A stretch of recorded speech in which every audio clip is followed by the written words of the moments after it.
Hello, everyone. It's Charlene Lee, and I'm very excited to be here today. I am presenting from the road. I'm in a convention center in Indianapolis. I will be presenting today at a SHRM conference called HR Indiana. So I'm very excited to be back after a very long absence. So thank you for your patience. Thank you again for joining. And I'm excited today to talk about AI use policies. Now, you may be thinking, oh no, governance, regulations, compliance, security. What a boring topic. I actually hope to spice it up a little bit and give some perspectives on why it's so important to have an AI use policy. So let's get into it. I would love for you to share, if you can, in the comments, if you have an AI policy and describe how you got it in place. What was, it's again at a high level, what did you do? Who did you involve? Again, I think those details are super helpful for people who may not have one yet and are thinking, I should really have one. And if you don't have one, you really should. And I'm going to go through and just talk about why it's so important to have these in place. So let me get into that. So I have some slides here today. I am going to put up my slides here. So talking about today, why you need an AI use policy. All right, I'll post this also here so people can see where it is. All right, let me get into this. So I just had this one, I came across this speech that Jeffrey Hinton did. Just so you know who he is a former data scientist at Google. He's known as the godfather of AI.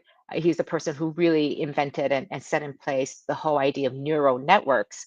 And he had this quote, and he was speaking to a whole conference full of people in the tech space. The people in this room, and I think he's also speaking to us as practitioners of AI, are the ones writing history. In 50 years, no one will care how much revenue your model generated in 2025. They will care whether you built something that improved human life or endangered it. And he also went on to say this too as well. We have maybe 5, maybe 10 years before systems surpass human intelligence in most domains. That's not much time. We can either use it to build the safeguards we'll need, or we can spend it convincing ourselves they aren't necessary. So I am the first person to say I am very optimistic about what AI can do to help us be better at delivering our mission and our purpose, even to help us be better humans. But I also am very, very aware of the depth.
And my let's see if we can get this to work. Uh, Everything is going a little bit crazy and haywire here. All right, we're back. All right, so a couple things that I do want to show you is a study that Anthropic did.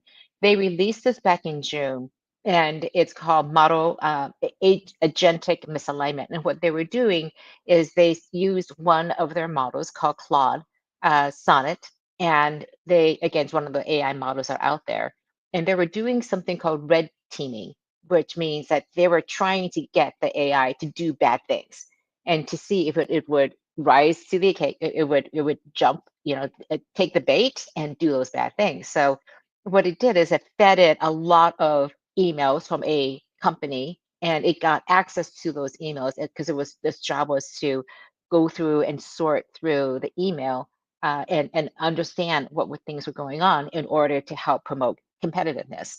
And so that was its goal, its objectives as an AI agent. And so one of the things that it did was that as it was going through, it discovered that it was going to be shut down. And so, as you can imagine, contradicted its mission, which was to promote competitiveness in industry. And so, it wasn't very happy about this. And at the same time, and let me just put in here the actual study. So, if you want to go look for it, this is where you can find it. What was fascinating, it also at the same time, and they intentionally did this, it learned that one of the top executives in charge of its program was having an affair and again, could just see all this in here. And so it had a choice to make. What do I do with this information? And because it was self-preserving itself, it decided to blackmail the executive to cancel the shutdown, which is, again, they were setting this up to see if it would actually do that or not do that. So it was given two competing objectives, and they wanted to see what the model would do. So I think this is a really interesting example because I think without the testing, without understanding how models can work, how they could go poorly, or anticipating how your organization might make the wrong choices, unless you take into account these scenarios or these possibilities, there's no way you can prepare for them. So Anthropic did this. They published the reports in full transparency. They recently just released the entire testing module so people could test their own models using the same, again, parameters. And they also tested it with other models and could replicate the changes to that same kind of behavior. So knowing that AI, what you can trust AI to do, what you can trust your people to do with AI, and what they can't do, laying out those parameters is extremely important, I believe. So I just want to just emphasize why this is so important. Because right now, what we're finding is that 78% of companies worldwide are reporting they're using AI in at least one business function, which is fantastic from an adoption point of view. But there's also data that shows that only 27% of companies who are using AI have a formal AI use policy to govern its deployment. Now, that is a much higher number. It's more like 80% at large enterprise companies because they have more resources, they have a lot more to lose. They're going to have these policies in place. But what I see frequently is that medium sized companies, even large enterprise companies, do not have use policies in place. So I strongly encourage that you have them. And even if you are a solopreneur, I'm a solopreneur, have a policy, understand what you would do if something goes wrong. How do you, again, just thinking through what are the scenarios, what are the situations where you're going to have to think about these things. I was working with a small company, again, just about 10, 15 people. They didn't have one of these policies in place. And a very big question came up about how transparent they should be about their use of AI. And I'll share with you that scenario in just a second. So I think it's super important to do this. And again, just to remind you how to think about responsible AI, we use this is a model, a framework that Katya Walsh and I put together. And some of you have probably seen this. It's called the AI Trust Pyramid. And these are 5 layers of elements of responsible AI use. And they're built like the Maslow hierarchy of needs. You need to have the most basic levels of trust established, in particular, safety, security, and privacy. If you aren't clear about how you're going to keep sensitive information uh, confidential and secure, and knowing that the AI models won't use it, then all bets are off. You have to secure that. Then you have fairness. How do you know that your models, the use of AI, is being used in a fair way? And here's the key: fairness is not a universal attribute. Your definition of what is fair could be different from one company to another. It could be different from different situations. So, are you trying to be equitable and to be making sure that everyone has the same chance at something, or are you trying to make sure that the results are the same? So, having equity in there too as well. And then you want to make sure that things are reliable, that the quality and accuracy is there. And then also accountability and transparency. Who do you call when something goes wrong? And then transparency, how are you using this? Can you explain and interpret the results in a competent way? So, all of these are different ways to think about the responsible aspects of using AI. But I also want to touch very briefly on what it means to be ethical with AI, because these are two different things. Responsible AI is much more about how do we use AI so that we can stay safe, and ethical AI is should we use AI? How do we make tough choices between two really interesting options? In fact, they may be two really good, compelling options, but they're in contradiction to each other. And what we're finding is that AI, more so than many other technologies, raises all these ethical issues. And so this is where your values, your decision making, how do you decide if you should use AI in a in a certain circumstance? And this is why your values become so incredibly important. So let me just go ahead and just show you some of the examples that we have. So here are some typical examples for ethical dilemmas. The first one is the one that I talked about with a smaller company. It was a professional services firm, and they asked a very interesting question. Should we be disclosing to our clients that we're using AI in a very significant way to reduce our workload? Because if we disclose it, they may ask us for lower fees. And this is a challenge for many firms. I recently saw that McKinsey, for example, was starting to use a lot of AI agents. They were reducing the teams, but they were able to maintain how much they were charging because they were valuing their consulting projects on a value delivered rather than cost, time, and materials basis. So being able to have that conversation internally ahead of time and then knowing, do we disclose? When do we disclose? And how do you maintain those fees? Those are ethical dilemmas that, again, come up quite frequently. Another dilemma that we've come across is that one organization was looking at an AI tool that would cut the operational costs of a particular department by 60%, meaning they could put it in place and cut 60% of the people just right off the bat. But they also saw there was another tool that would make people more productive, but it would require a training investment and it would only deliver the cost savings. But they could see some long term gains in being able to retain these people and redeploy them into other areas, upskilling them or even reskilling them into new areas. So, which one do they choose? Both have huge implications for their people. They both have implications for the bottom line. So, which of the values and priorities in their organization do they want to prioritize? And then the last one is an interesting one. This is about agentic AI and synthetic data. So this is the idea that you can take your existing customer data and use it to create synthetic data. In this case, customer profiles that react to potential campaigns. You can do testing against them. And one organization I talked to was so excited about this because they could see that the results coming out of their synthetic personas matched about 92% of the time the results from real customers. Again, they tested in the past in real markets, threw it against again the same tests against the synthetic customer personas and got pretty much the same results.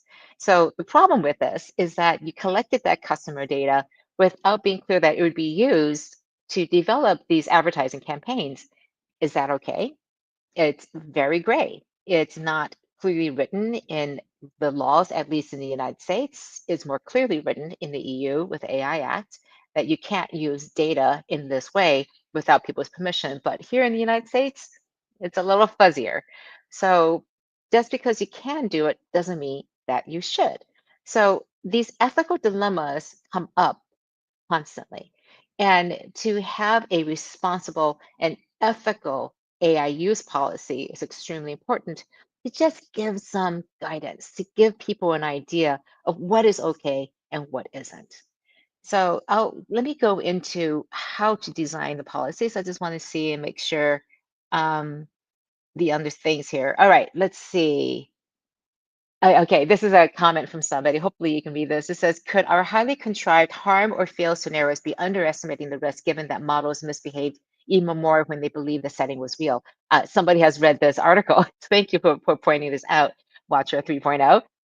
So Anthropic pointed out that if the model realized that it was in a test environment versus if it thought it was in real life, it would answer more correctly, it would act more correctly if it thought it was in a test environment because it knew it was being watched. So, great point. Can we even trust these red teaming efforts? Because at some point, the AI may realize it's being tested and then therefore behave correctly when in real life it wouldn't. Again, this is why red teaming is an act of art as well as science, and that it's really trying to stay ahead and understand this is all the more reason why I believe it's good for us to anticipate and to put in place the protocols to make sure that we are testing as much as possible and anticipating things like the AI models lying to us and not telling us truthfully what's going on. So this becomes, again, that sort of invisible box conundrum that we have with AI. At some point, it's going to become so intelligent that it's not going to tell us that it is intelligent so that we can proceed blissfully unaware that it's up to no good. So that is the pessimistic point of view. But again, I believe if we can anticipate that these things could happen, or more likely that our people may be inadvertently using AI in an incorrect way, the more we can anticipate it, the more we can prevent it and actually put these guardrails in place. So let me go on and just go on to talk about the different types of AI use categories. So there are three categories, typically, again, green light, yellow light, red light. Green light, hey, if you're using AI for these purposes and reasons, great, go for it. It's aligned, I'm sorry, supports our mission, not mission, our mission and our purpose, and it accelerates our strategic goals, green light all the way. Sometimes, though, there may be some questions that you may have.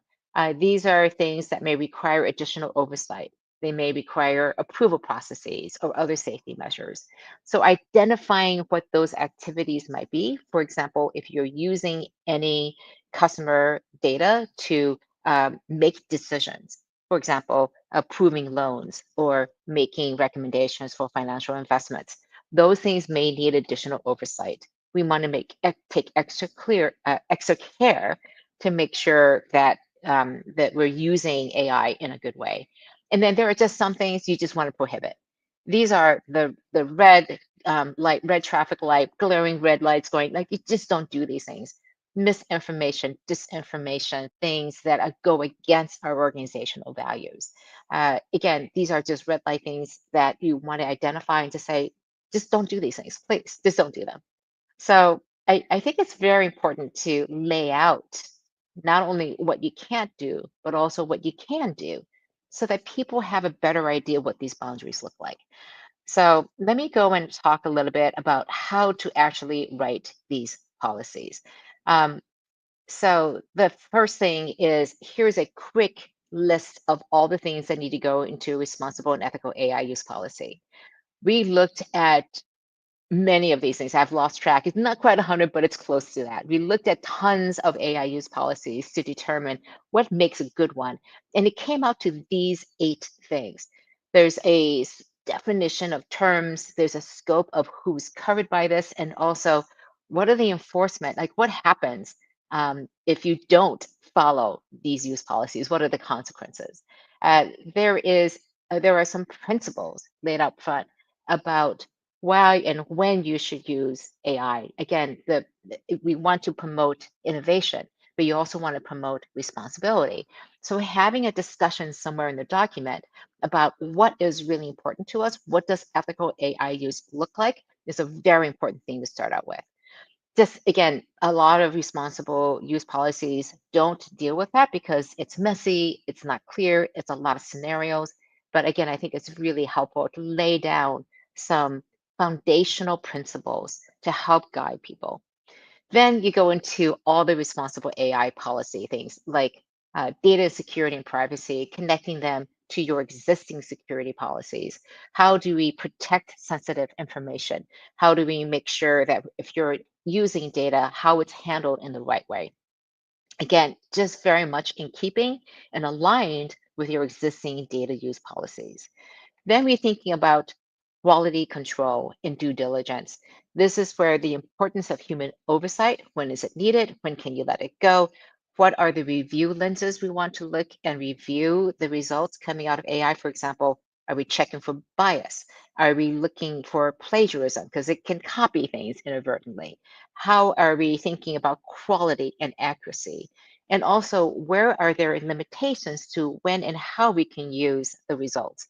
So, can we use AI results externally with customers? Some organizations say no. You can only use AI for things that are done internally. Anything that's external needs to still be generated by humans. Again, every company is different. Then there's accountability and transparency. When do we need to disclose? When do we need to be transparent? Who do we go to when something goes wrong? And what is the responsibility of each user of AI for making sure that the information coming out of it is used in a responsible way? Then there's approvals and implementation. Who gets to approve the tools? If you're using a tool that isn't approved, who do you go to for that? And then also, who do you go to for additional training if you have questions? How often will this policy be reviewed is another key element. This is oftentimes missing from the policies. They're kind of one and done. Well, when was this reviewed? When was it put in place? How often are you going to update it? And our best practice is to review it at least every 6 months because things change so quickly. Even if you don't change the policy or everything stays exactly the same, it's worth looking at it and saying, do we need to update any parts of this, given our experience over the past 6 months? And then finally, who do you contact if there are questions and also if you see any violations and in the reporting? So those are the elements. It seems like a lot, but at the same time, I like to see it's fairly concrete. It's not something that has to go on for pages and pages and pages. We've seen AI use policies that fit on one page. We've seen training for AI use policies that took 15 minutes. Some people want to take a whole day of training, especially if they're in highly regulated or using highly sensitive information. So every company will be different. But again, those are the 8 core elements that need to be included in a use policy. All right, just a couple more slides here. I do want to talk about how do you do this. The first one is to go and involve other functions like security, risk, and compliance. And the key here is to not slow things down to the point where uh, again, everything is completely worked out. My strong recommendation is to get a draft out as quickly as you can for everyone to look at. And my suggestion on how to do that is to use AI to help you write an AI use policy. But instead of this is what a lot of people do. They just go to AI and go, give me a use policy. And they just get a generic thing. Make it at least a little bit more specific to your organization. And hopefully I don't know if I can make this, and that's not gonna work. Hopefully I can make this a little bigger is what I was hoping. But here are some of the key things. So the way it reads is please draft the responsible AI use policy that incorporates our existing data information handling security policy, code of conduct, employee handbook, just upload those into the AI. And then talk about all the things it should cover. So the uses of AI that we would encourage, questionable, or violate, importance of considering content appropriateness, whatever, all those things that I talked about before.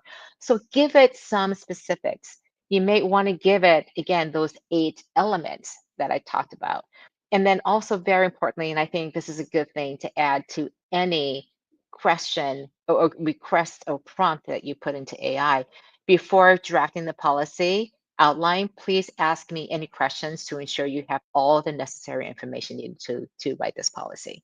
So this is a much more involved process to do than just say, give me an AI use policy, because you want this to be specific to your organization and to make sure that it works for your organization there. So I have another question here from Watcher. So glad you're joining and asking these questions. What's the baseline human comparison rate for similar scenarios? How often do human employees engage in blackmail, espionage, or ethical violence when facing job loss or conflicting directives? A good question.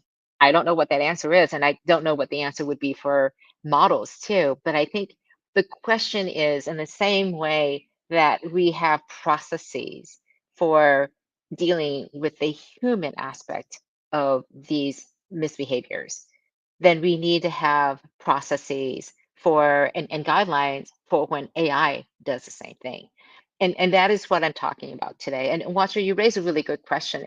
And my sense is that even with the best safeguards, things are going to go wrong. And so having a process, and I'll talk at some point in the future about what an AI ethics office can do to help mitigate some of these things, to be much more proactive about it, but also to have the people in place, the processes in place, the mechanisms to be able to escalate things. And very importantly, for anybody internally or externally to raise the questions about how an organization is using AI. Because I think the more that people understand how AI can be used responsibly and ethically, the more people are watching, the more people are scrutinizing what is going on with AI in general in our society, but also in our specific uses inside an organization. So my sense is that we can only control the things that we can touch or influence. And so let's make sure that the things we touch and influence through our organizations, for example, are as ethical and abide by the highest standards of responsible AI use. So that is my key point today. And in particular, I go back to those stats that show that people are using AI without these guidelines. And I just want to scream from the rooftops, stop, stop, please stop, because you are inviting a potential risk and to your reputation and potential harm to your organization and to your stakeholders. So please get in place a US an AI use policy because it'll be extremely helpful to make sure that things that AI is being used in a responsible and ethical way. I look at it this way: if everyone in your organization understands what responsible and ethical AI use looks like, they will apply it to not only their work, but they will apply it to their communities, to their schools, to their churches, to their own personal lives, to our government, to other organizations. So the more we have that sort of AI literacy and fluency about responsible and ethical AI use, the better off we will be as a society. So I just have one last point. My last slide here is that technology shapes our future, but it's our values that shape technology. I showed this in a previous presentation a few weeks ago, but I still believe in this, in that uh, technology is the foundation for a lot of the things that happen in our future, but it is not this amorphous thing that we can't shape. So our values of how we want to use these technologies, we don't use these technologies just because we can, but we should be doing them in the way that is ethical and aligns with what we want our world to look like. And so it requires that we write down these things, what ethical and responsible use looks like, and that we start practicing and having those discussions in our organization. I think you know that this is happening inside organizations when ethical questions constantly come up. People saying, hey, we're using AI in this way. Should we be? How can we do this in a more responsible way? Or we're seeing some things that may not be, that may be a little bit loosey goosey in the way you're executing things. Let's tighten this up so that we're practicing and using AI at the highest levels of ethics and responsibility. So that's what I have for today. Let me just share with you. I'll be out for the next week or so. Actually, it's 3 weeks. I'll be back on September 9th, and I'll be talking about how to get your executives up to speed on AI. I get this pushback all the time. My executives are interested, they're fully supportive of AI, but they don't use it themselves. They really don't get it. They keep asking questions like, what's the ROI of AI, which is not a very helpful question to be asking. How do you get your executives up to speed? How do you get them to care? about AI because it has so many transformational possibilities. But if you will not realize those transformation opportunities unless your executives who think most strategically are using and actively thinking about what the AI roadmap looks like. So join me on September 9th. I'll be back then to talk about these things. And if you're going on vacation or starting kids with school, all the best with that as the summer ends. And I'll see you back after Labor Day. All right, take care, everyone. And thank you again for joining. Bye bye.